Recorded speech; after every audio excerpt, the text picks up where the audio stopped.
하지 않아. TV를 켜보니 노란 바다에 세 개의 파도가 날 반기네. 달이 빛나는 밤에 당신은 더욱 빛나네.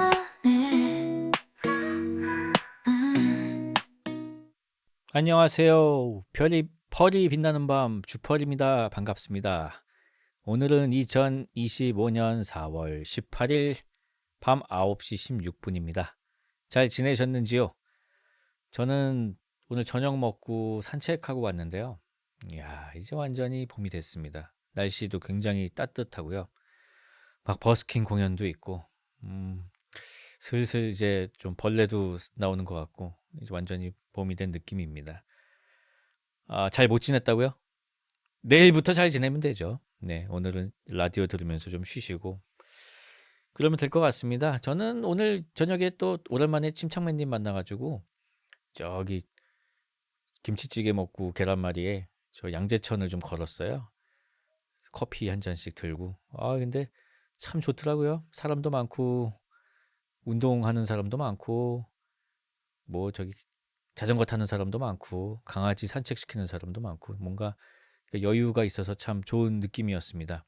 도심에 녹지가 있다는 것은 정말 중요한 일 같습니다. 예전에 제가 어디서 읽었는데 그 뉴욕 한가운데 센트럴 파크 있잖아요.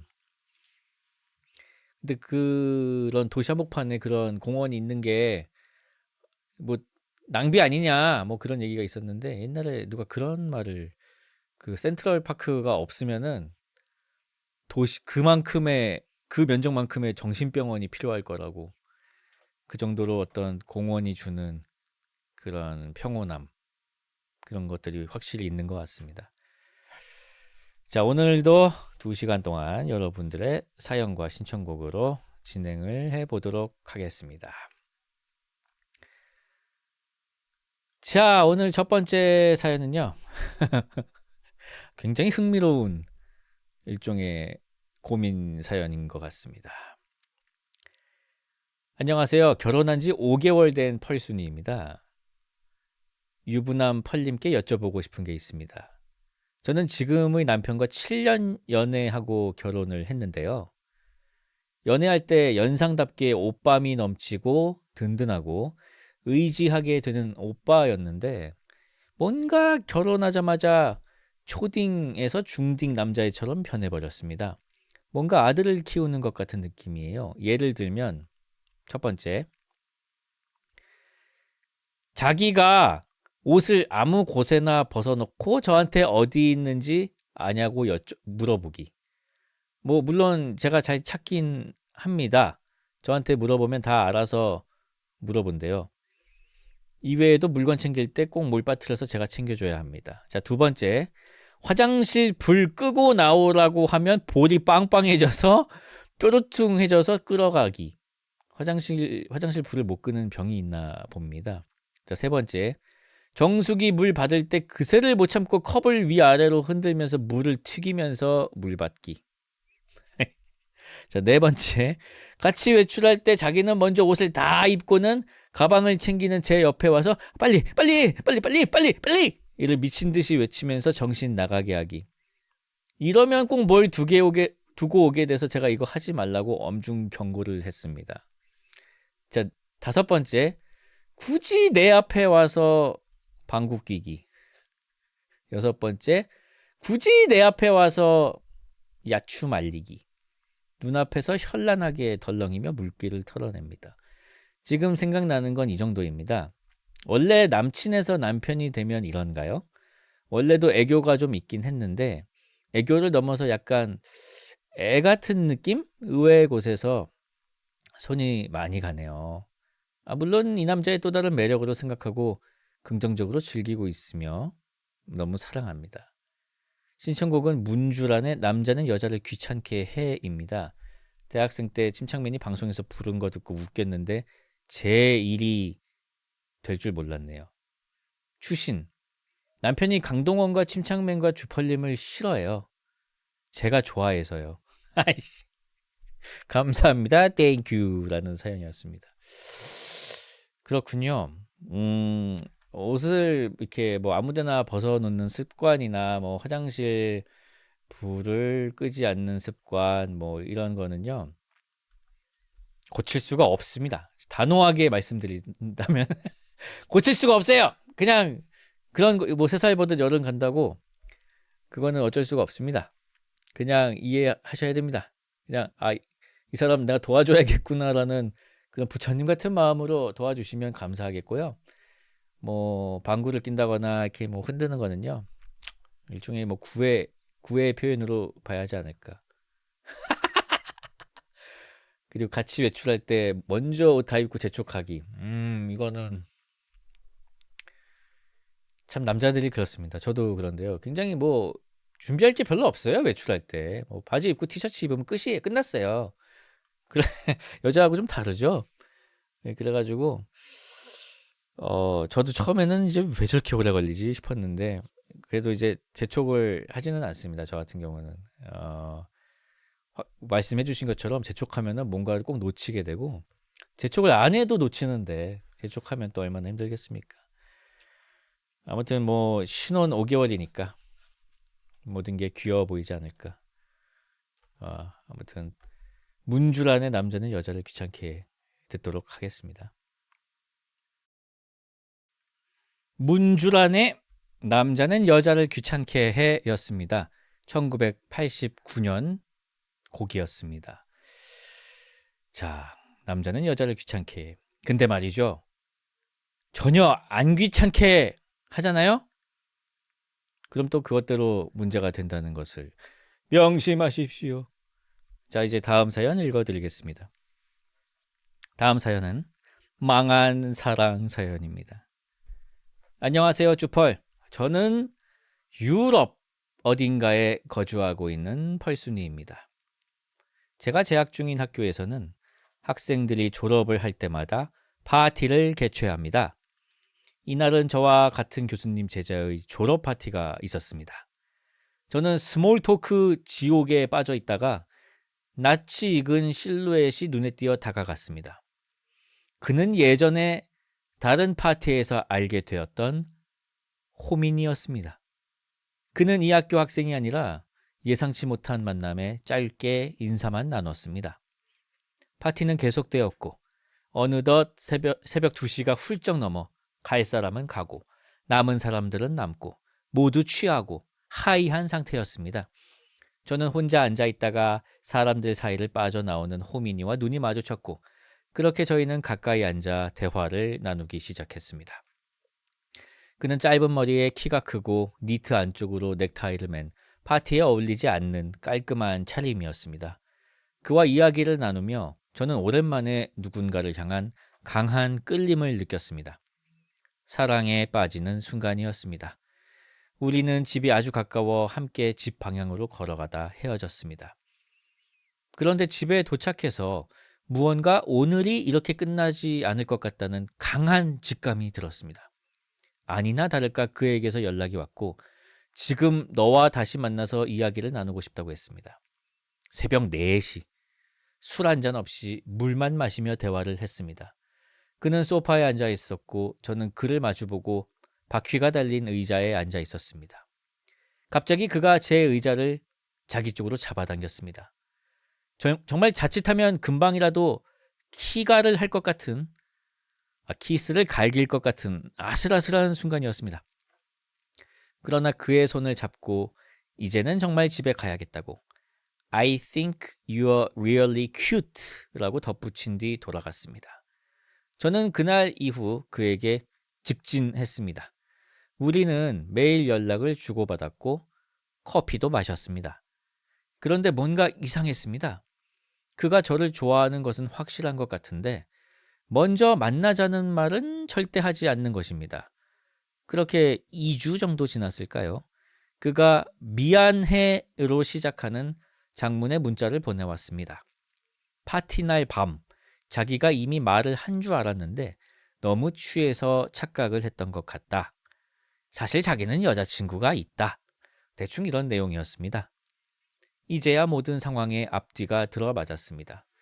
저는 화가 났지만 제대로 된 설명을 듣고 싶어 만나서 대화를 하자고 했습니다. 우리는 한 카페에서 만났습니다. 그는 그녀와 6년 동안 만나오고 있고 동거 중이라고 했습니다. 저는 마음을 접었습니다. 그런데 그와 묘하게 자주 마주치는 게 아니겠습니까?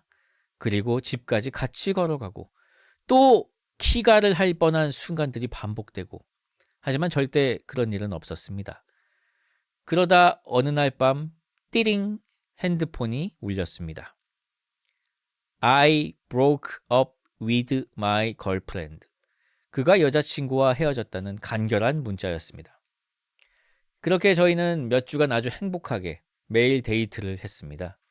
그는 젊은 나이에 가구 사업을 하고 있었기에 매번 저를 좋은 카페와 레스토랑에 데려가서 맛있는 것을 사주었고 우린 정말 서로에게 빠져 있었습니다.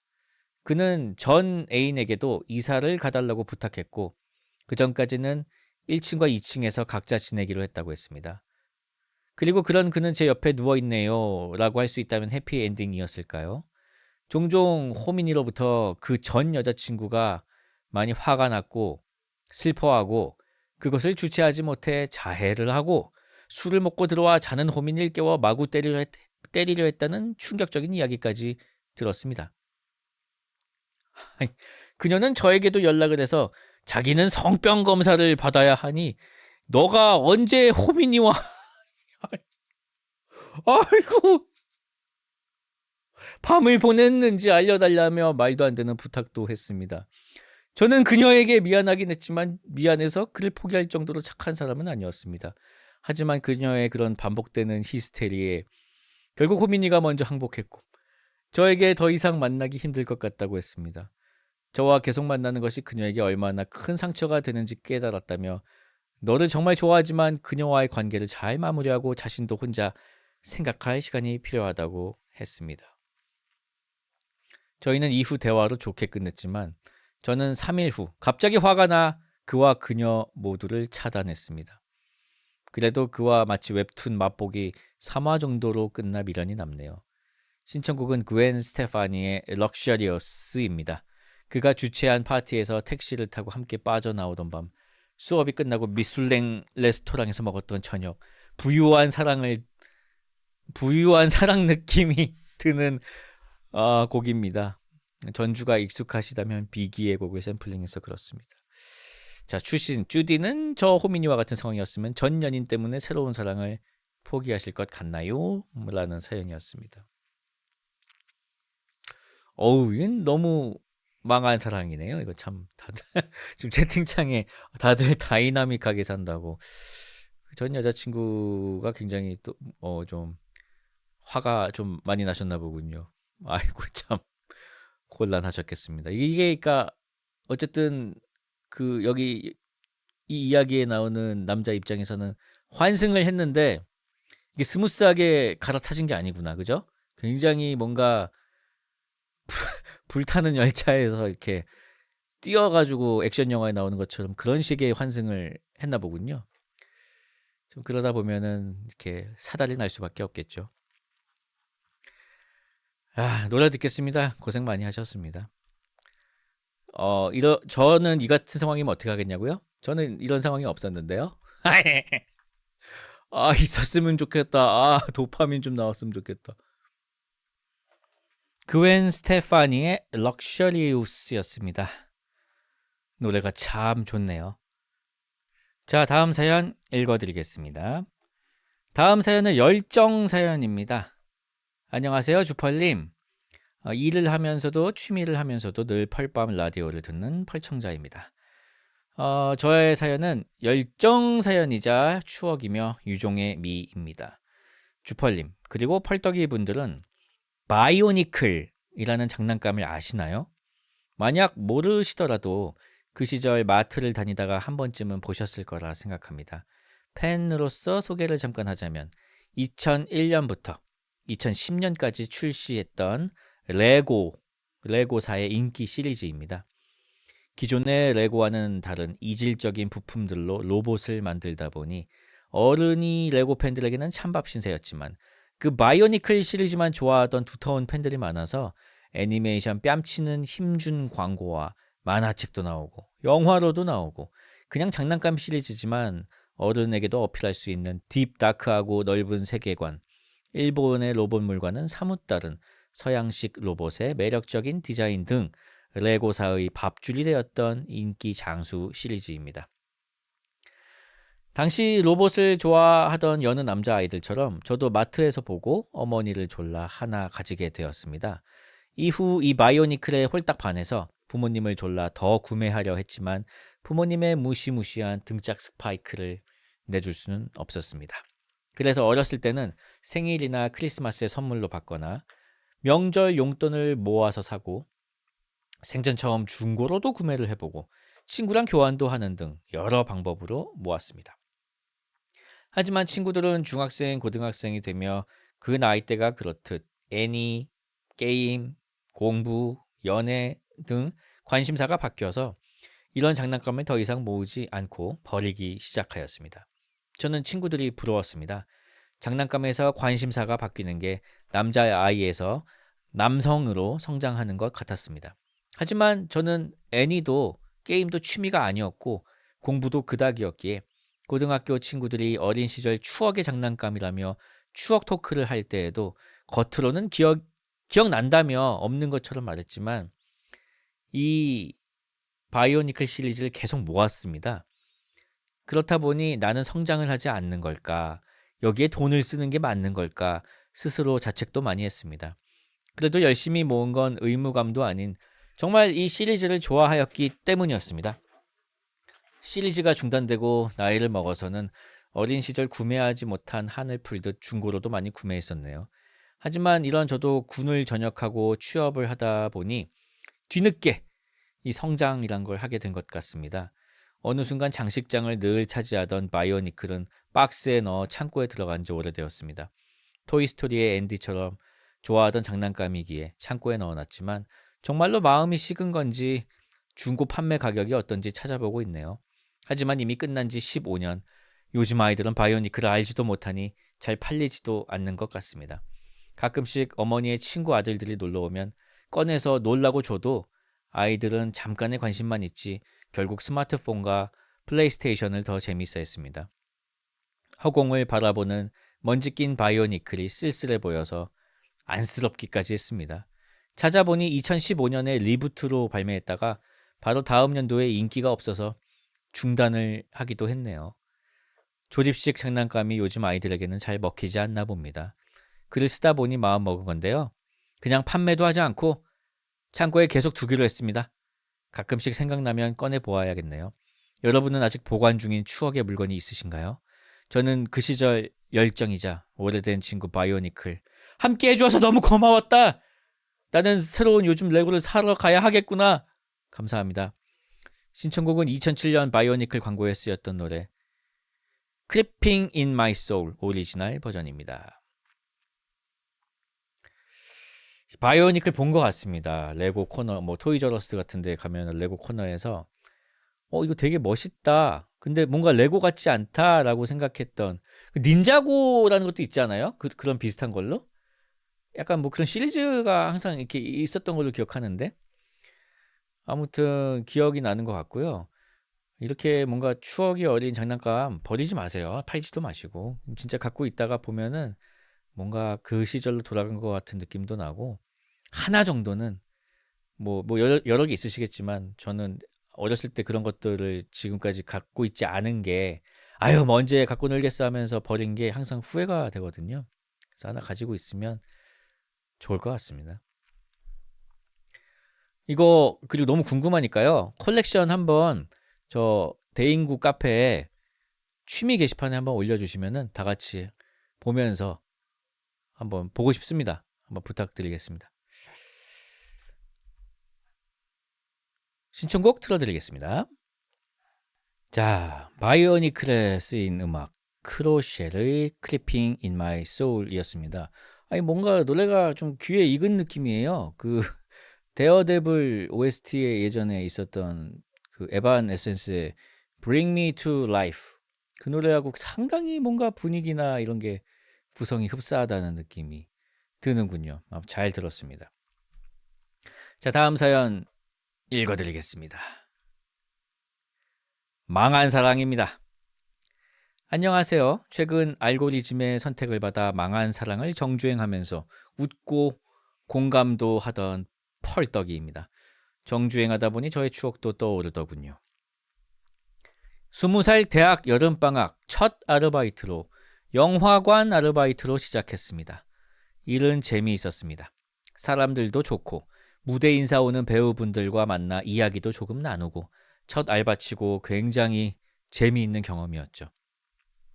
그렇게 한 달이 되어가던 때 사람들에게서 다른 파트의 펄순이가 절 관심 있어 한다는 이야기를 들었고 동료들이 술자리를 마련해 주었습니다. 펄순이를 처음 봤을 때 나쁘지 않았습니다. 그 술자리가 마치고 집에 갈 때 펄순이가 번호를 물어봐서 번호를 교환했고 얼마 안 되어 저희는 연애를 시작했지요. 하지만 만나다 보니 싸우는 일도 많아지고 여름방학이 끝나가며 저의 마음도 점점 끝나가는 듯 했습니다. 지금이라면 절대 안 그랬을 것 같은데 20살에 어렸던 저는 군대를 가야 한다는 핑계로 헤어짐을 말했습니다. 이별을 말할 땐 정말 핑계였는데 생각해보니 정말 군대를 가야겠다 싶은 생각이 들더라고요. 그래서 가장 빠르게 갈 수 있는 입대 날짜를 골라서 2주 뒤에 입대하는 미친 태클을 눌러버렸습니다. 아니요. 사실 이것도 원래는 2달 뒤를 생각하고 있었는데 티켓팅처럼 선착순이라는 이야기가 있어 미리 연습을 하다 페이지를 넘겨야 해서 고른 2주 뒤 일정을 고른 게 픽스가 된 것입니다. 그렇게 2주 뒤에 군대를 가야 하는 신세가 된 저를 형들이 안타까웠는지 입대 이틀 전 가는 동아리 MT에 꼭 오라고 하더군요. 저는 입대 이틀 전에 MT를 가서 뭐하나 이런 생각이었지만 형들의 강력한 권유로 MT를 떠났습니다. 도착해서 짐도 나르고 세팅 준비도 하다 보니 하나둘 모이기 시작했습니다. 그때 동아리 생활 동안 한 번도 보지 못한 엄청난 미모의 호순이가 등장한 것입니다. 저는 그때부터 고장난 사람처럼 뚝딱거리기 시작했고 좋은 건지 나쁜 건지 술자리 전에 친목을 위한 조별 게임에서도 같은 조가 되어서 이야기도 나누고 조금 친해졌습니다. 저보다 1살 누나였고요. 긴 생머리에 하얗다 못해 투명한 피부, 제가 영화관 알바를 하며 본 배우분들과 비교해도 부족함이 없는 지금까지도 제가 본 일반인 중에서 가장 아름다운 사람이었습니다. 그렇게 1차 술자리, 2차 술게임, 계속해서 호순이 누나 옆에 앉아 이야기도 하고 흑기사도 해주고 행복한 시간을 보냈죠. 분위기가 무르익어 새벽 시간쯤 둘이 나와서 얘기를 하는데 호순 누나가 잠깐 자리를 비운 사이 호순 누나의 친구분이 다가와 이야기를 해줬는데 호순이가 최근에 남자랑 얘기하면서 저렇게 웃고 좋아하는 걸 처음 보는 것 같아 얘기를 해주더군요. 이야기를 들어보니 미모 때문인지 이 남자 저 남자 껄떡대는 사람들이 많았고 흑심을 품고 다가온 사람들에게 상처도 많이 받았다고 하더군요. 그런 와중에 순수하게 대해주는 제가 마음에 드는 것 같다는 이야기를 해주니 전 심장이 미쳐 날뛰는 것 같았습니다. 하지만 전 이틀 뒤에 군대를 가는 몸이었고 금세 마음은 짜게 식어 들어갔습니다. 호순 누나가 돌아오고 다시 둘만의 시간이 됐고 사실대로 말을 했습니다. 누나, 저 이틀 뒤에 군대 가요. 에? 진짜로? 그럼 내가 인터넷 편지 써도 돼? 당연하죠. 주소 남겨놓을게요. 편지 꼭 써주세요. 저의 생각보다 긍정적인 대답이 돌아와 당황스러운 표정을 뒤로 저희의 대화는 끝이 났습니다. 그렇게 저는 이틀 뒤 입대를 했습니다. 정신없는 일주일이 지나고 드디어 첫 인터넷 편지를 받는 날이 되었고 부모님의 편지, 친구들, 형, 누나들 뒤에 호순 누나의 편지가 있었습니다. 펄떡아 안녕. MT 갔던 게 어제 같은데 넌 벌써 군대에 가버렸네. 빨리 휴가 나와서 MT 때 받은 카페 쿠폰 같이 쓰자. 그때까지 안 쓰고 기다릴게. 힘내고 파이팅! 이런 이야기 말고도 한 면에 꽉 찰 정도로 MT 때 저랑 했던 이야기들, 웃겼던 것들, 자신의 최근 근황을 꽉 채워 보내줬습니다. 훈련소 기간 부모님의 편지보다도 이 편지 한 통이 더 힘이 됐던 것 같습니다. 죄송합니다, 어머니, 아버지. 그렇게 훈련소가 끝나고 난 저는 GOP로 가게 되었습니다. 아, 당시 핸드폰 사용 시범 부대로 지정된 저희 부대 덕분에 자대 배치 이후에도 호순 누나와 연락을 이어갈 수 있었습니다. 하지만 20살의 저는 연애에 어리숙하기도 했고 부대 특성상 이등병에게는 정신없는 하루의 연속이었고 그러다 보니 누나와의 연락은 항상 비슷한 이야기, 패턴의 빈도도 줄어들어 연락이 끊기고 맙니다. 그렇게 첫 휴가날이 다가왔고 동아리 형 누나들을 만나 술자리를 가졌습니다. 야, 펄떡아, 너 그때 호순이랑 얘기 잘하던데 잘 돼가냐? 형 누나들의 질문이 쏟아졌고 아이 그냥 여차저차 뭐 지금은 연락 안 해요. 야, 호순이한테 너 휴가 나온 것도 말 안 했어? 그래, 카톡이라도 해봐. 그때 호순이가 펄떡이 면회 갈 때 자기도 데려가라고 말하고 그랬는데. 술도 먹었겠다. 형 누나들의 응원에 힘입어 카톡을 보냈습니다. 누나, 저 휴가 나왔어요. 내일 시간 괜찮으세요? 그렇게 1시간, 2시간, 3시간이 지나도록 연락은 오지 않았고 4시간째에 카톡의 1은 사라졌지만 결국 답장을 받지 못했습니다. 그날 들어보니 사실 조를 붙여준 것도 형들이 손을 썼다 하더라고요. 원망 아닌 원망도 하고 답장 없는 호순 누나를 원망도 하며 저의 첫 휴가는 끝이 났고 그 뒤로도 연락은 오지 않았습니다. 이제 와서 생각해보면 상병장도 아닌 이등병 20살을 사귀는 것도 문제고 마냥 기다리는 것도 까마득하고 제가 호순 누나에게 부담을 준 것 같아 미안하기도 하네요. 이제는 형들과 술 마시면 펄떡이가 군대를 늦게 가서 호순이 만난 세계선 궁금하당. 아이씨, 이런 이야기를 술자리 안주거리로 하게 되었습니다. 그 뒤로 저는 여자친구도 만났다 헤어져도 보고 나름 연애도 했는데 이루어지지 못한 망한 사랑이라 그런지 여전히 마음 한켠에 씁쓸하게 남아있네요. 호순 누나 잘 살고 계시죠? 계시죠? 신청곡은 마시멜로의 Leave Before You Love Me입니다. 군대 이틀 가기 전에 이게 뭐 어쩌겠습니까? 군대 이틀 가기 전에 뭐 잠깐 뭐 술 먹고 얘기했는데 잘 될 턱이 있나? 어쩔 수가 없는 거죠 뭐. 근데 왜 연락은 왜 안 받으셨을까요? 참 궁금하긴 하네요. 그 군대에서 통화할 때 그 군인이 되었기 때문에 약간 좀 질척됐나? 아니겠죠. 뭐 참. 근데 이틀밖에 얘기를 안 하고 들어왔기 때문에 아마 이야기를 이어갈 뭐 화제거리도 찾기가 좀 어려웠겠네요. 아무튼 뭐 더 좋은 사람 만나시길 바라겠습니다. 자, 마시멜로의 Leave Before You Love Me 듣겠습니다.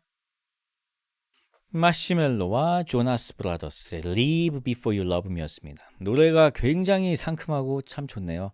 운전할 때 들으면 꿀일 것 같습니다. 좋은 신청곡 감사합니다. 자, 다음 사연 읽어드리겠습니다. 주 선생님 안녕하세요. 펄순이 펄떡이 여러분도 각자의 자리에서 안온이 계신지요? 저는 서울에 사는 30대 펄떡이입니다. 애인과 함께 주말을 보낼 때면 펄밤을 꼭 듣는데요. 미래의 어느 때 애인과 함께 이 사연을 들으며 느낄 포근함에 미리 기대어 사연을 적습니다. 주 선생님의 태업 이슈로 인해 아마도 5월쯤에 이 사연이 읽히지 않을까 싶은데요. 올해는 여름이 빨리 온다는 소식이 있던데 무더운 날씨 속이려나요? 아니거든요. 4월 18일이거든요. 자, 계속 읽겠습니다. 때는 2년 전 여름, 호미와 저는 장마가 한창 때인 때 서로를 알게 되었습니다. 택배가 잘못 와서요. 택배가 잘못 와서 만났다니 갸우뚱하실 분들이 많을 것 같은데 당사자인 저희들도 지금까지 믿기지 않아 운명이라는 단어를 꺼내곤 합니다. 택배가 잘못 온 날은 2023년 7월 13일이었어요. 한 달 넘게 이어지던 장마의 한복판이었습니다. 그날 저는 여러 권의 책을 여러 택배를 통해 받기로 되어 있었습니다. 아주 오랜만에 책을 주문했던 터라 현관문 앞에는 10여 개의 택배 상자가 쌓여 있었습니다. 책들을 모두 정리해 책장에 꽂고 보니 제가 구매한 어떤 시집 하나가 2권이 있는 게 아니겠어요? 분명 한 권만 주문했는데 2권이 꽂히게 된 이 상황을 이해하고자 저는 택배 상자에 붙은 송장을 모두 다시 확인하였습니다. 아니나 다를까 잘못 배송된 송장 하나가 있더군요. 송장에는 저와 거의 같은 주소지에 사는, 저와 거의 같은 이름의 수령인이 저와 같은 제목의 시집을 구매했다는 정보가 기재되어 있었습니다. 저는 당혹스러움을 준 채 우선은 택배를 최대한 처음의 상태에 가깝게 포장했습니다. 그러고는 이제 어쩌나 싶었는데 몸은 이미 우산을 챙겨 집을 나설 채비를 하고 있었습니다. 신경 쓰이는 일을 최대한 빨리 처리하고 싶은 마음에서였습니다. 모르는 사람을 대면하게 되는 상황은 피하고 싶었기에 택배 상자 앞에 쪽지를 써 테이프로 붙였습니다. 5 배송된 택배를 돌려드립니다. 주소지의 문 앞에 두고 오려는 계획이었습니다. 잘 받았다는 문자를 받으면 편히 잘 수 있을 거라는 그런 작은 기대를 하며 제 휴대전화 번호도 함께 적었습니다. 주소지는 저희 집에서 도보로 5분이 채 안 되는 거리였는데 비가 어찌나 많이 오던지 주소지에 다다랐을 때에는 바지가 다 젖어 있었습니다. 불행히도 택배 주인은 집에 없었는지 인터폰에서는 긴 수신음만 공허하게 울리다 끊어지길 반복했습니다. 그래도 건물 바깥에 택배 박스를 두고 올 수는 없었습니다. 다 젖을 게 분명한 날씨였으니까요. 빗속에서 기다리길 10분여. 내가 괜한 오지랖을 부렸나 생각하던 차에 입주민 한 분이 건물로 들어가길래 자초지종을 말하고 건물 안에 택배 박스를 두고 나왔습니다. 집으로 돌아왔을 때는 온몸이 다 젖어 있었지만 마음은 한결 가벼워져서 잘했다 싶었습니다. 다음 날 오후 낯선 번호로 문자 한 통이 날아왔습니다. 안녕하세요. 가져다 주신 택배 잘 받아서 연락드렸어요.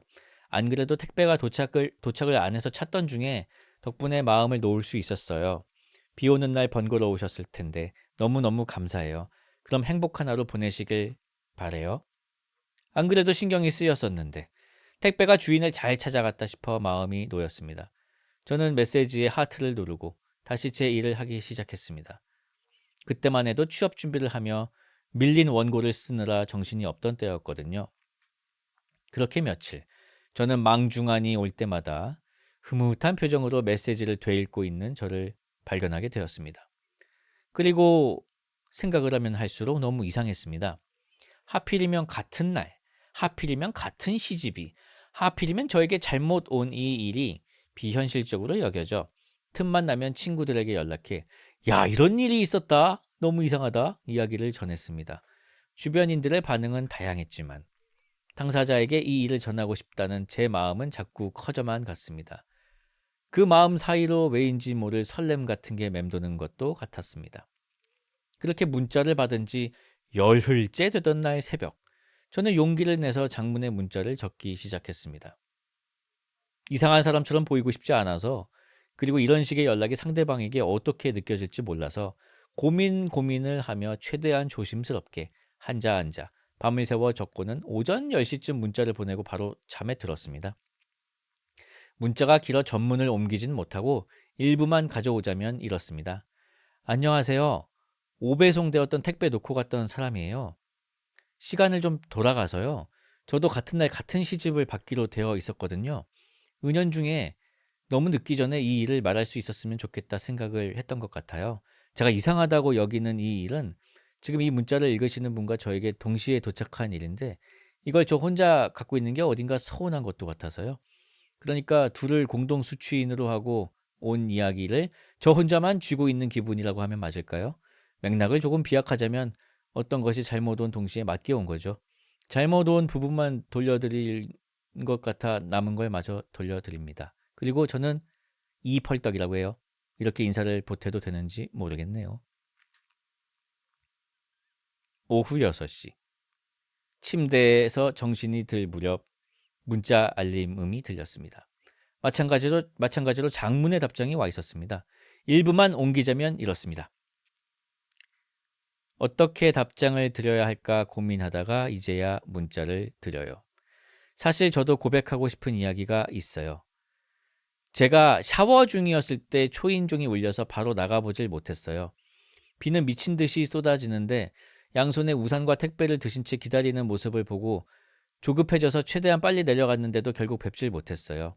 그날 이후 비 오는 날이면 그때 찾아오셨던 모습이 잊히지 않아서 남겨주신 쪽지만 물끄러미 쳐다보곤 했는데 제가 알 수 없었던 소중한 이야기로 답장을 해주셔서 정말 감사합니다. 저는 이호미라고 해요. 이 이상한 우연이 또 이어지길 바라요. 그게 저와 호미가 서로에게 분명한 이름이 되어 나눈 첫 연락. 그리고 그날로부터 무수히 이어질 연락의 시작이었습니다. 그렇게 연락하게 된 저희는 벌써 600일이 넘는 시간을 함께하고 있네요. 참 신기하죠? 펄떡이 펄순이 여러분도 좋은 인연을 만나시길 바라며 신청곡은 호미가 저에게 처음 보내준 노래인 아이디아데드의 커버곡 빛처럼 음악처럼입니다. 나의 모든 세상이 사랑하는 태양씨 사랑해요. 사연을 읽어주신 펄디께도 감사를 전합니다. 아참! 저와 호미는 수자씨의 대학교 동문이랍니다. 수자씨 반가워요. 주펄 사랑해요. 라는 사연이었습니다. 아니 게다가 같은 대학교 동문인 거네요? 그럼 두 분이? 아니 와 이게 너무 신기하네. 이건 진짜 인연이네요. 이거는. 그리고 사연자분께서는 직업이 시인이라고 하십니다. 멋있네요. 멋있어. 어쩐지 글을 잘 쓰시더라고. 이야 참 어떤 시집인지도 너무 궁금한데 나중에 기회가 되시면요. 어떤 시집인지도 좀 알려주시죠. 이참에 시도 한번 읽어보고 좋잖아요. 자, 그럼 신청해주신 곡 듣도록 하겠습니다. 아이디아데드의 커버곡 빛처럼 음악처럼이었습니다. 다음 사연 한번 읽어보겠습니다. 안녕하세요 펄디. 펄밤을 유튜브로만 접해서 신청곡을 못 듣는 펄떡이입니다.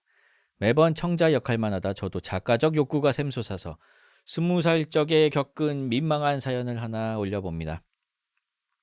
저는 그때 부모님의 등을 긁어먹지 않는 이상 돈을 창출할 능력이 없는 흔한 대학생이었습니다. 대학 생활은 생각보다 많은 지출을 요구했고 정기적인 용돈은 금방 바닥이 났죠. 부모님의 수입은 뻔히 알고 있고 알바는 하기 귀찮은 이유로 저는 어디 돈 나올 구멍을 찾던 중에 공모전 하나를 발견하게 되었습니다. 누가 봐도 맛있는 아이스크림을 소재로 1분짜리 청춘 영화를 만드는 공모전이었죠. 저는 곧바로 동기 한 명을 꼬드겨서 짧은 영화 하나를 제작하기로 했습니다. 마침 동기는 편의점 야간 알바를 하던 중이라 촬영 장소는 편의점으로 낙점하게 되었죠. 영화 시놉시스는 손님이 두고 간 아이스크림을 알바가 몰래 먹다가 다시 찾아온 손님에게 혼나게 되는 내용으로 기억합니다. 지금 생각하니 공모전의 주제인 청춘과는 좀 어긋나 있네요. 속전속결로 저는 그날 밤에 동기가 일하는 편의점으로 향했습니다. 하지만 도착해보니 동기는 편의점 물류를 정리하느라 바쁜 시간대였죠. 동기는 한가한 시간에 다시 오라고 말했고 당신은 밤이 쌀쌀한 계절이었습니다. 결국 추위를 견디지 못한 저는 근처에 있는 PC방에서 시간을 보내기로 했죠. 키오스크가 대중화되던 시절이 아니라서 아저씨 한 분이 계산을 받고 있었습니다.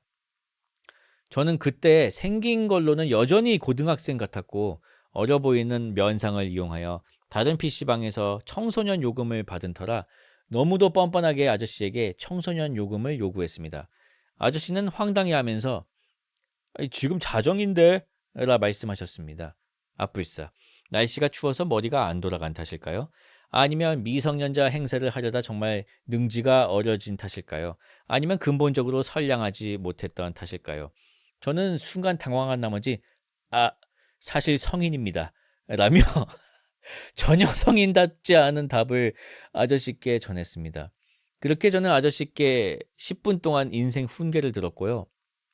쥐구멍에 숨고 싶었지만 마땅히 지낼 곳이 없던 탓에 그 PC방에서 하스스톤을 하며 2시간 정도 보낸 다음에 자리를 떴습니다. 촬영은 무사히 끝마쳤지만 결과물이 썩 마음에 들지 않았던 저와 동기는 흐지부지하게 공모전 지원도 못했습니다.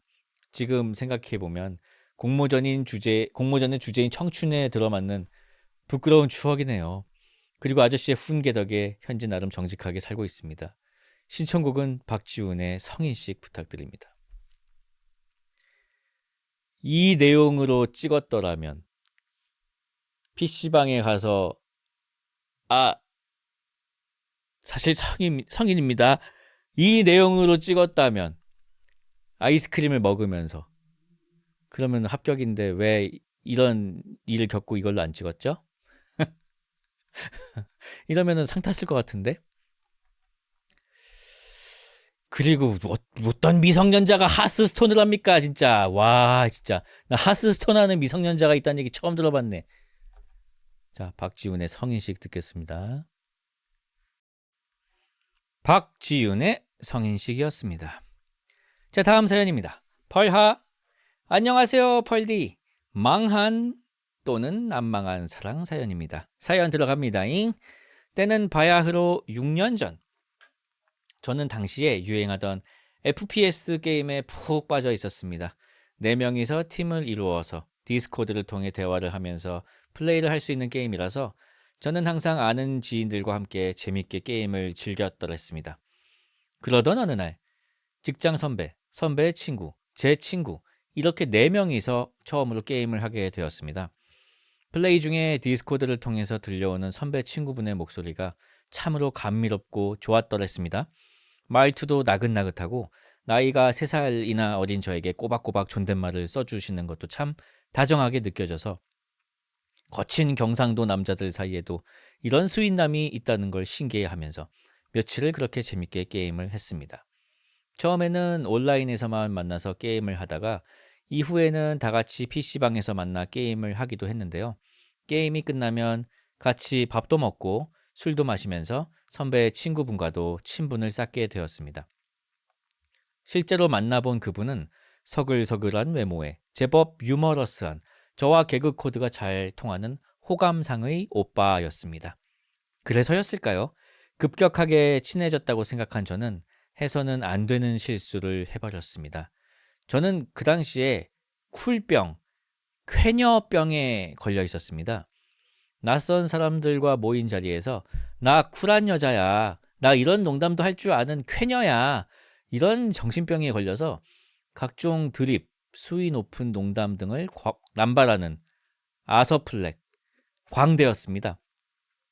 그날도 무르익은 분위기에 기분이 좋아졌던 것일까요?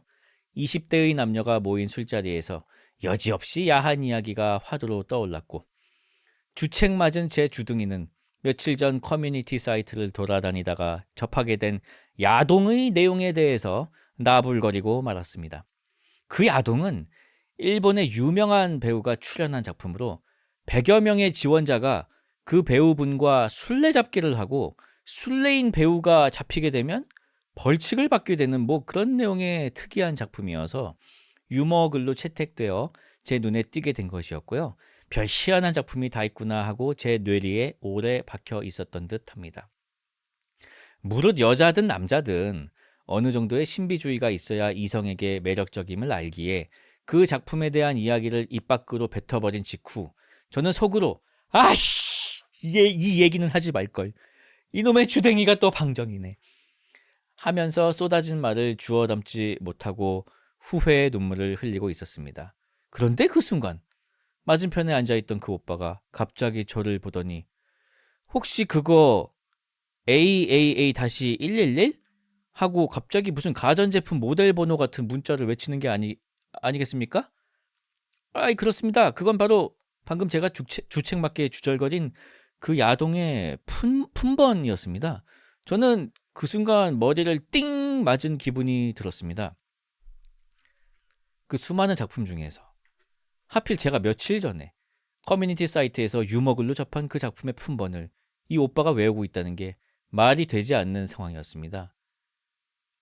아니 아까 시집 사연하고 똑같은 구조인데 왜 이렇게 다르지?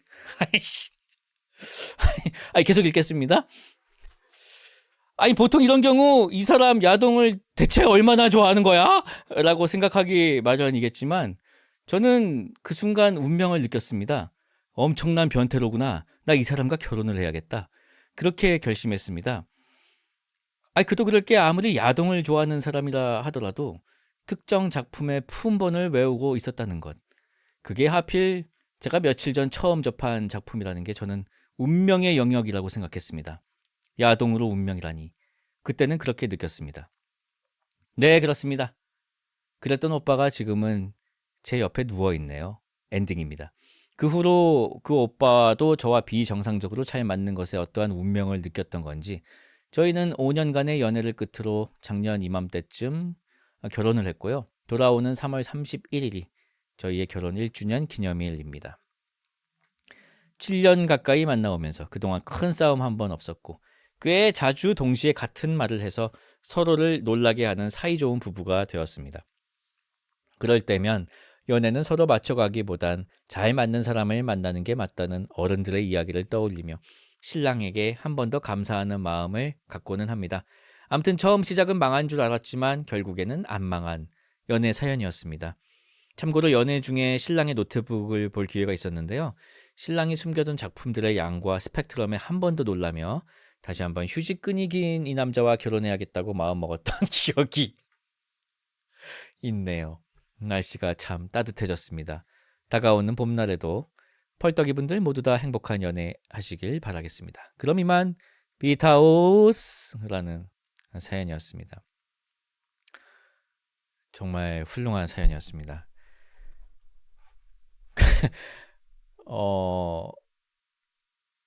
신청곡이 없습니다. 하지만 생각나는 곡은 있군요. 제가 선곡을 해보도록 하겠습니다.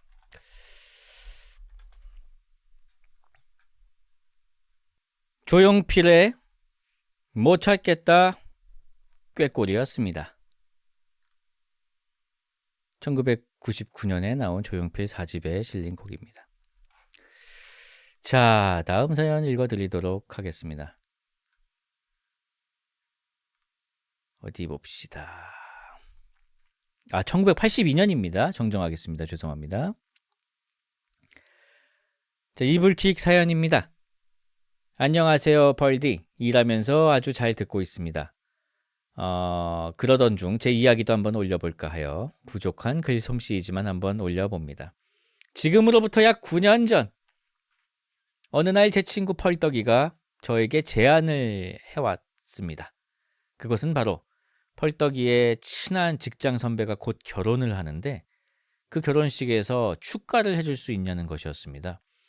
저는 친구들 사이에서 노래를 꽤 잘하는 편에 속했는데 그 선배가 본인은 주변에 축가를 부탁할 만한 지인이 없으니 펄떡이에게 친구 중에 노래 잘하는 친구 있으면 소개시켜 달라고 했다는 겁니다. 그 제안을 받은 저는 아니 나 축가 한 번도 안 해봤는데 그것도 그렇고 모르는 사람의 결혼식에 축가를 해달라고? 한 번뿐인 결혼식에 나 따위가?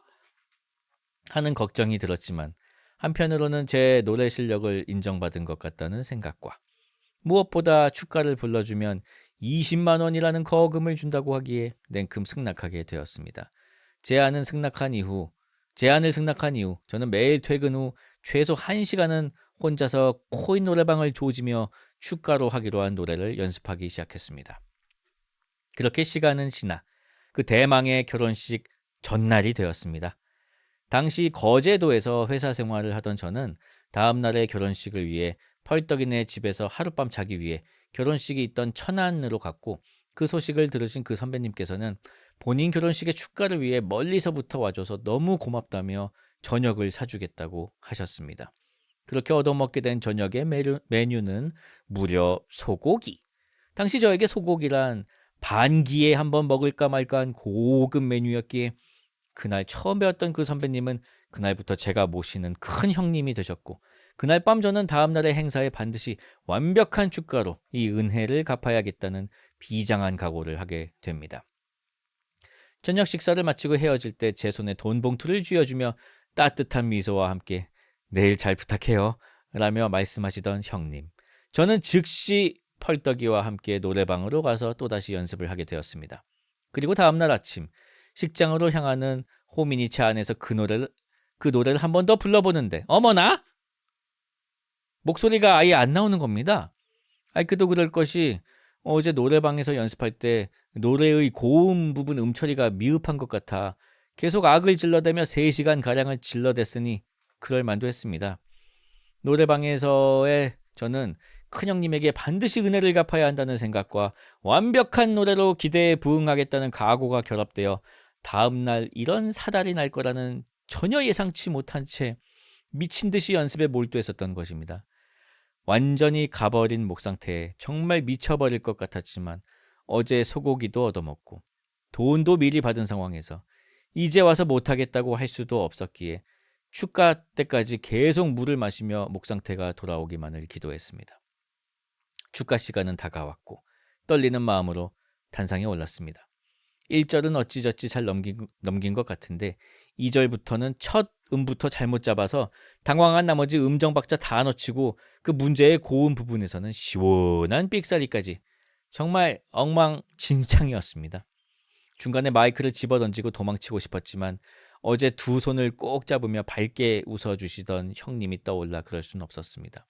하지만 4분 57초라는 가요치고는 다소 긴 이 노래는 어찌나 더 길게 느껴지던지 끝나지 않을 것 같은 똥꼬쇼가 끝나고 신랑 신부에게 너무나 죄송하다는 뜻의 90도 인사를 드리고 단상에서 도망치듯 내려오는데 입모양으로 괜찮아 하시며 애써 웃어주시는 형님의 얼굴과 차갑게 굳어있는 신부의 얼굴이 대조되며 죄송한 마음은 배가 되었고 쟤 뭐야?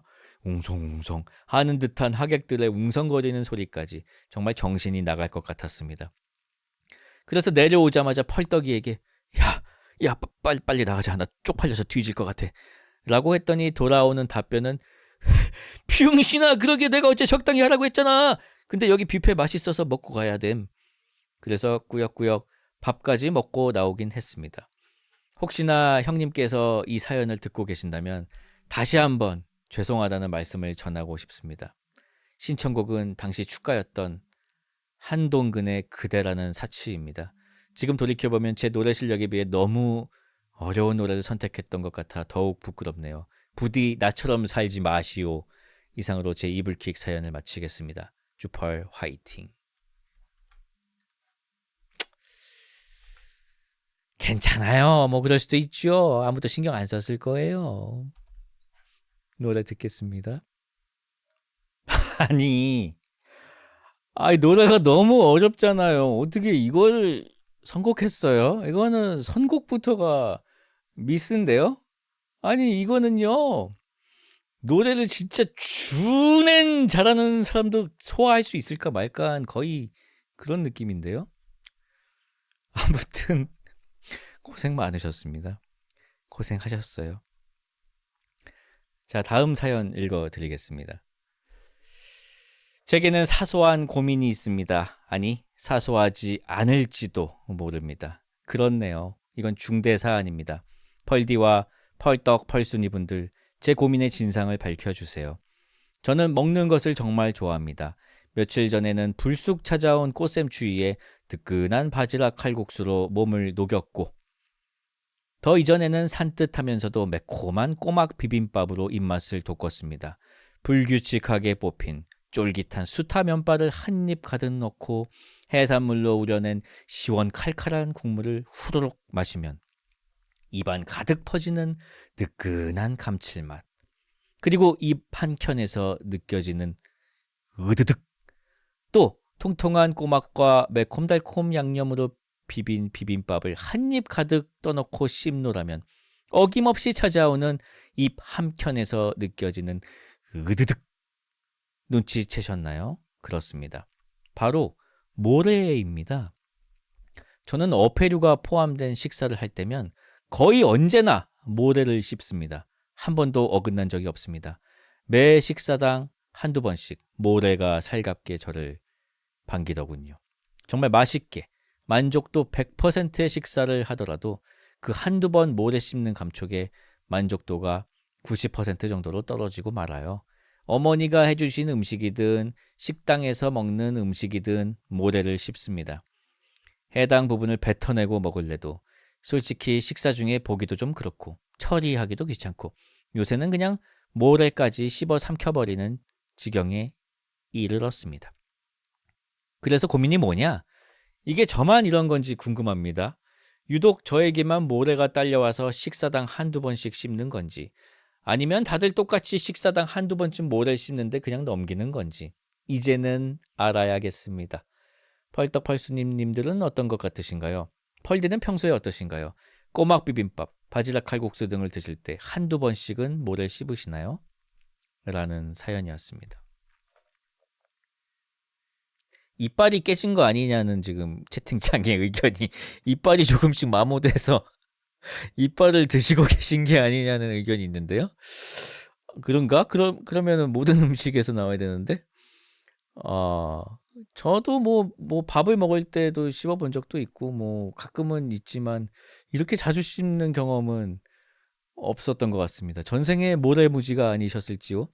가장 모래가 많았던 적은 예전에 라면 꼰대라는 프로그램을 찍었는데 아마 첫 촬영이었을 겁니다. 그 서해에 있는 갯벌에 가서 조개를 직접 채취해서 김풍 작가님께서 라면을 끓여주셨는데요.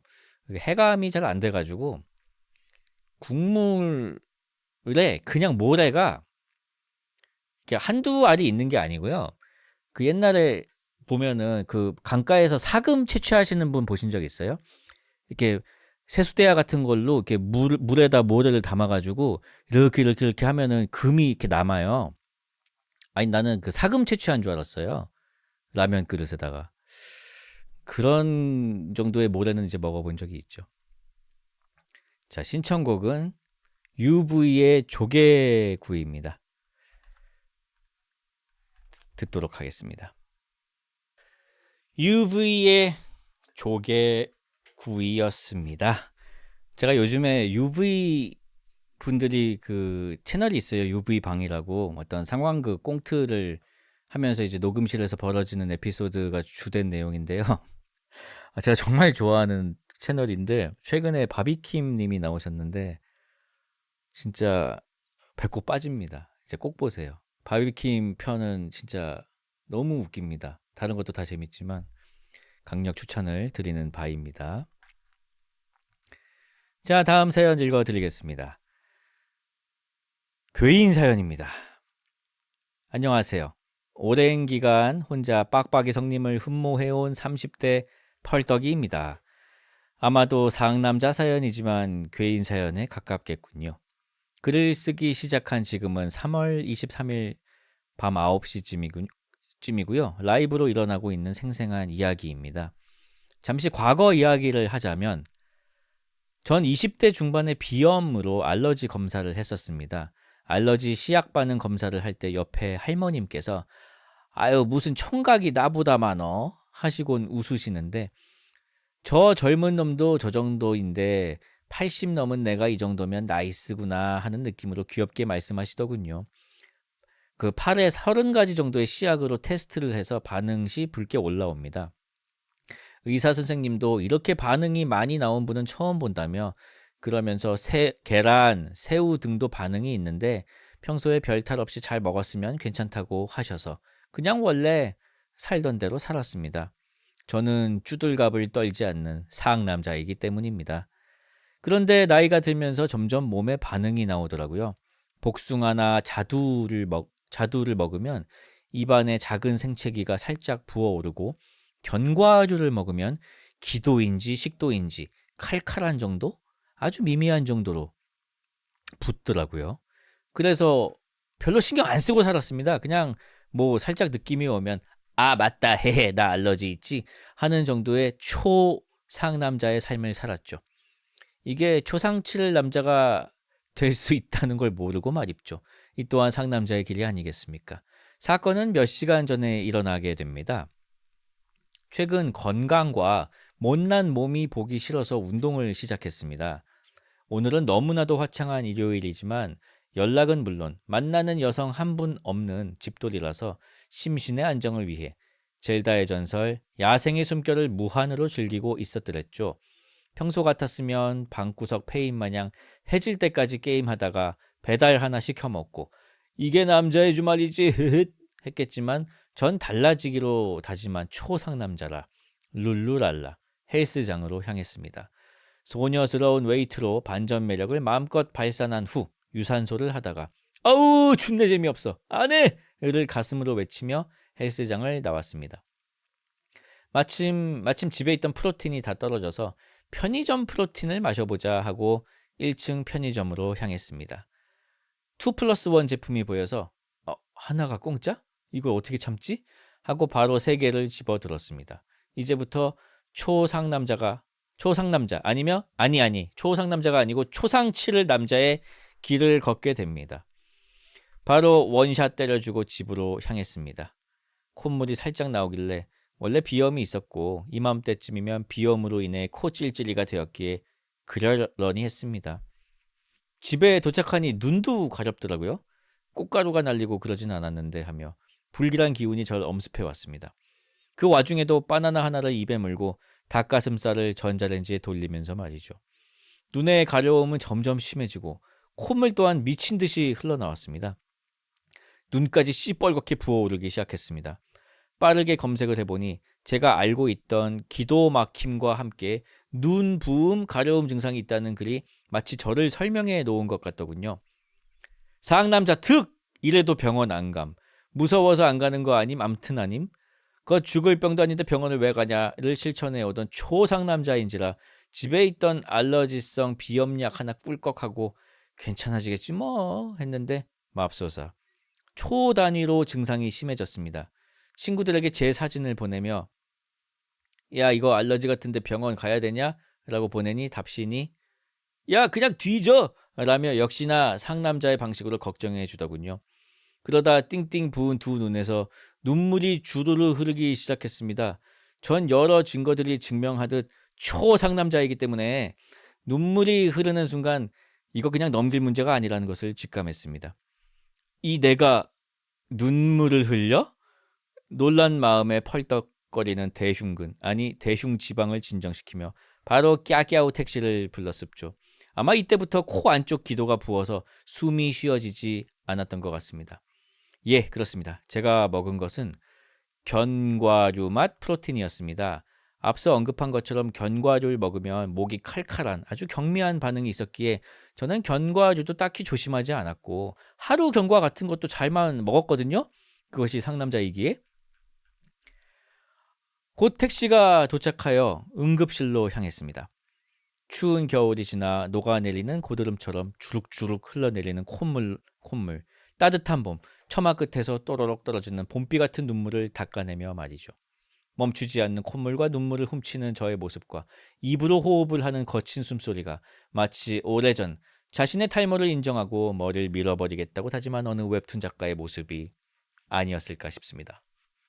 아니었거든요? 그토록 애처로운 모습을 기사님께서 슬쩍 보시더니 이내 목적지가 응급실인 걸 생각하셨는지 아주 조심스럽게 말을 하시더군요. 손님, 혹시 급하게 가야 하는 상황인가요? 늦은 밤 목적지는 응급실. 소도둑놈같이 생긴 놈이 울음을 참는 듯한 숨소리와 훌쩍이며 눈물을 닦는 모습을 보시곤 저에게 물어봐 주셨습니다. 전 숨을 고른 뒤 아닙니다 라고 말하는데 이상하게 뭔가 슬프게 나오더라고요. 하지만 제가 같은 상남자임을 알아본 기사님은 저의 대답에 아무런 말 없이 묵묵히 운전해 주셨고 어찌된 일인지 예상 도착 시간보다 훨씬 일찍 도착하여 힘내세요 라는 짧은 한마디와 함께 상남자 기사님은 멀리 떠나셨습니다. 기사님 감사합니다. 덕분에 제가 이 글을 쓰고 있습니다. 그 후에 접수를 하고 잠시 기다리다 간호사 선생님께 증상을 이야기했습니다. 견과류로 인해 이전의 증상과 지금의 증상, 콧물이 나오고 눈이 붓고 눈물이 나오고 코로 숨쉬기가 안 된다고 하자 이야기를 들으시면서 제 상태를 천천히 살펴보시며 말씀하셨습니다. 놀라셨겠어요. 눈도 많이 부으셨고 입술도 좀 부어오르신 것 같은데 기도가 다 붓지 않아서 정말 다행이네요 하시며 뭐 이렇게 생겼지? 하는 처음 보는 미지의 생물을 조우한 순수한 아이의 눈빛으로요. 간호사 선생님의 걱정 어린 말씀 덕분이었을까요? 아니면 알러지 증상 때문이었을까요? 두 눈에서 다시 뜨거운 눈물이 흘러내리는 걸 느끼며 전 대답했습니다. 아니요, 제 입술은 원래 이래요.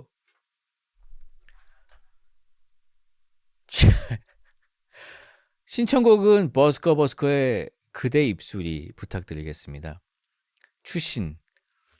혼자 사는데 하마터면 정말 큰일 날 뻔했지만 정말 다행히 살아남았습니다. 쭈라리 2개이듯 상남자인 저의 목숨도 2개인가 봅니다. 링게를 맞고 뭐하고 집에 오니 11시 반이네요. 역시 전 상남자이기 때문에 날도 선선해서 걸어서 집에 왔습니다. 코로 숨을 쉴 수 있게 되었지만 눈에 붓기는 아직 남아서 그냥 상남자에서 우수에 찬 눈빛까지 장착한 상남자가 되어버렸습니다. 냉장고를 열어보니 그 문제의 견과류 맛과 초코맛 프로틴이 절 맞이해주네요. 아, 초코맛 2개 고를걸. 이라는 사연이었습니다.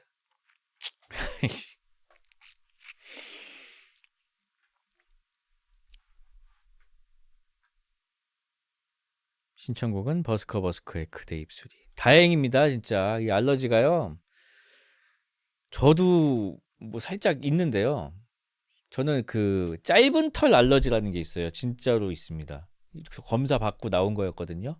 그래서 보통 동물들하고 있으면 상관이 없는데 새끼, 그러니까 어린 동물하고 있으면요. 재채기가 엄청 나오고 눈이 붓고 재채기가 멈추질 않아요. 계속 재채기하고 눈물 줄줄 나오고. 아, 그래서라는 거는 도대체 무슨 뜻으로 하시는? 아, 제가 머리를 기르면은 알러지 그 알러지 때문에 머리를 민 사람이 있다고요? 어디에요? 그런 사람이 어디 있어요? 아니, 그런 사람이 어디 있어요? 아니, 아무튼 버스커의 그대 입술이 듣겠습니다. 자, 다음 사연 읽어드리겠습니다. 안녕하세요, 펄디. 화장할 때마다 펄이 빛나는 밤을 틀어놓고 사람이 되는 분장을 하는 22살 펄순이입니다. 제가 오늘 들려드릴 사연은 자격증에 관한 이야기입니다. 저는 공대생임에도 불구하고 부모님께서 컴활을 따라고 하셔서 20살 여름방학에 컴활 1급 준비를 시작하였습니다. 컴퓨터 활용이죠, 이게. 수능을 본 지 얼마 안 되었던 터라 필기는 그냥 단기 급속 묻힌 암기법으로 사흘 전에 시작하여 한 번에 합격을 하였습니다. 필기를 운 좋게 쉽게 땄어서 실기를 만만하게 본 나머지 첫 번째로 본 실기는 말도 안 되게 낮은 점수로 떨어졌습니다. 스스로 나는 열심히 안 했으니까 다음에 마음 잡고 보면 되겠지 라고 생각하며 20살 겨울방학이 시작되었습니다. 2달을 또 놀면서 간간히 공부하고 시험을 쳤습니다. 그냥 뭐 택도 없는 점수로 또 떨어졌습니다. 아, 이제는 더 이상 안 되겠다라는 생각에 겨울방학이 끝나고 학기가 시작됐음에도 실기 공부를 계속했습니다. 그렇게 저는 공강날이면 취미 마냥 상공회의소에 가서 시험을 보게 됩니다. 그렇게 1년 후 실기를 약 18번 정도 보게 되었고요. 어느 지경까지 이르렀냐면 거기가 약간 시골 상공회의소여서 감독관이 항상 똑같았는데 감독관이 이제 저의 민증 검사를 0.1초 만에 끝내고 얘 또 왔네라는 표정으로 저를 반겨주었습니다. 시험이 끝난 후에는 엘리베이터를 기다리는 학생들을 보며 녀석들아, 여기 뒤에는 숨겨진 엘리베이터도 있다? 라고 생각하면서 학생들을 이끌었습니다. 상공회의소에 자주 가다 보니 그 근처에 있는 디저트 집들을 점령하기 시작했고요. 상공회의소 1층에 이마트 트레이더스 미니 버전이 있었는데 엄마는 저에게 야, 오늘은 시험 안 보러 가? 보러 가면 이마트에서 뭐 이거랑 저거랑 좀 사와? 뭐 이런 말들을 했습니다. 그러던 어느 날 평소와 같이 시험 접수를 해놓고 전날 어쩔 수 없는 약속이 있어서 술자리에 가게 되었습니다. 너무 재미있는 자리였어요. 그래서 술을 막 퍼마셨고 다음날 눈을 떴을 때 숙취는 쩔었고 그 상태로 상공회의소로 향했습니다. 그리고 그 시험에서 저는 합격을 하게 됩니다. 그래서 제가 하고 싶은 말이 무엇이냐면요. 컴화를 준비하시는 펄떡이 분들이 계시다면 전날 술을 마시고 가시는 것을 추천드립니다.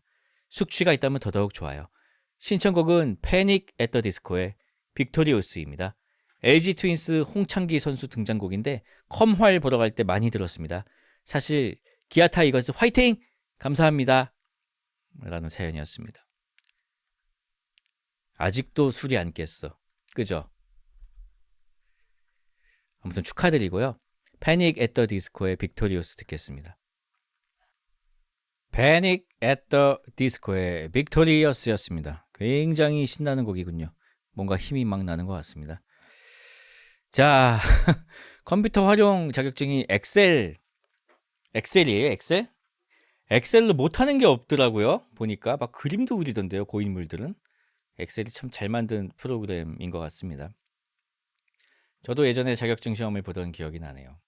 저는 그 컴퓨터 그래픽스 운용 기능사 자격증이 하나 있는데요. 그리고 이제 게임 그래픽 전문가 자격증을 도전했었어요. 그게 되게 그러니까 학점이 인정되는 게 있거든요. 학점 은행제라고.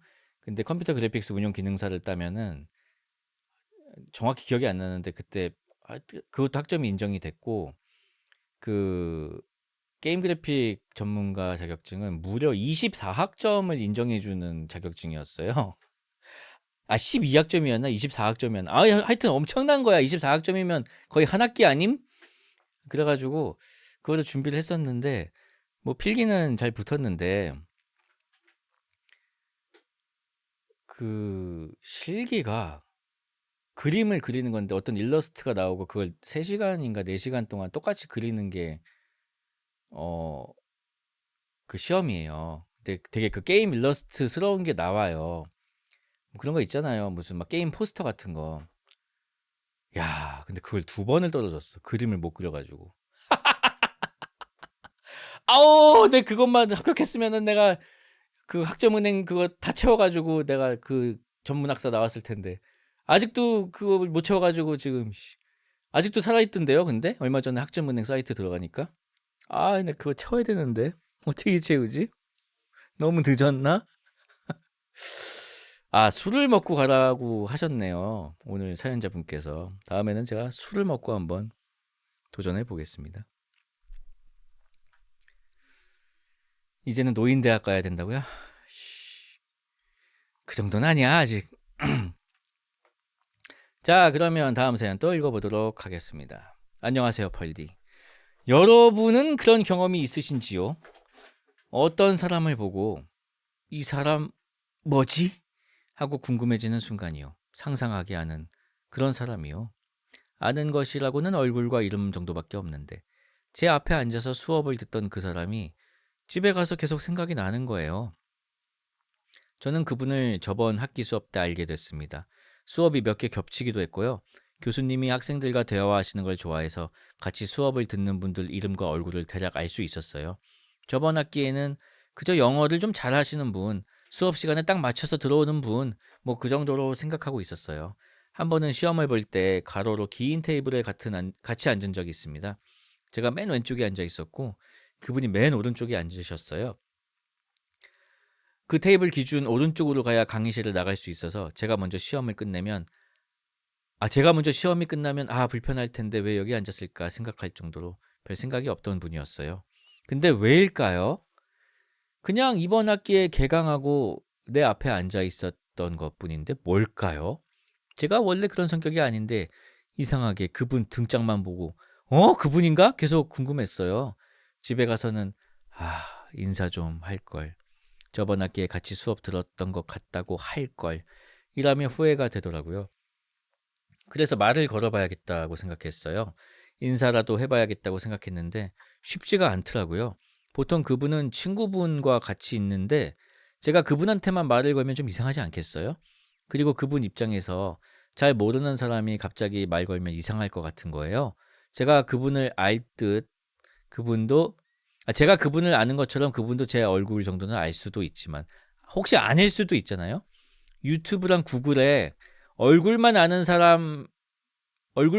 사이에서 말 걸기 이런 거 검색해 보니까 먼저 눈을 자주 마주치고 인사를 하면서 말을 트라고 하더라고요. 근데 그분은 주변을 잘 안 돌아보더라고요.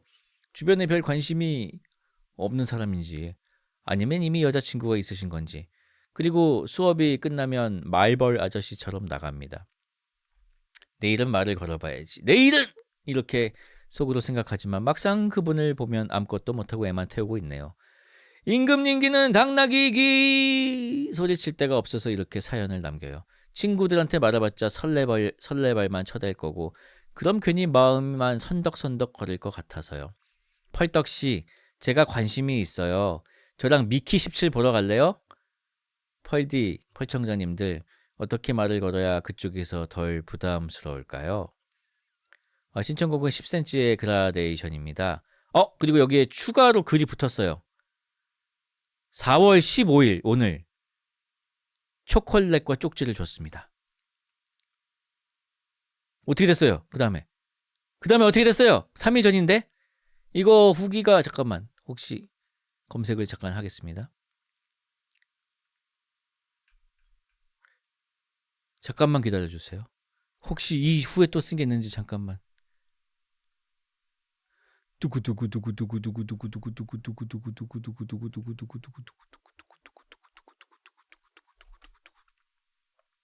무친! 안 쓰셨네? 후기 좀 부탁드립니다. 도대체 어떻게 됐을까요? 근데 미키 17은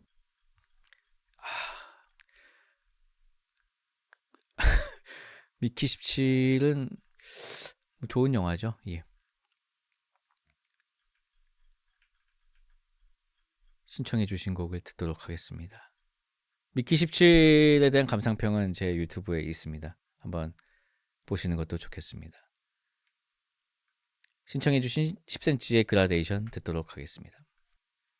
10cm의 그라데이션이었습니다. 놀랍게도 방금 사연이 오늘의 마지막 사연이었습니다.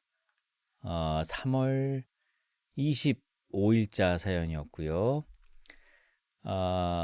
다음 사연은 다음 시간에 읽어드리도록 하겠습니다.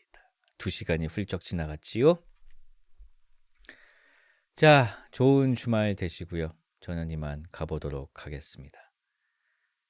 사연과 신청곡 화면에 보이시는 대인국 카페 카페.naver.com/주펄 카페 가입하셔서 남겨주시면 되겠습니다.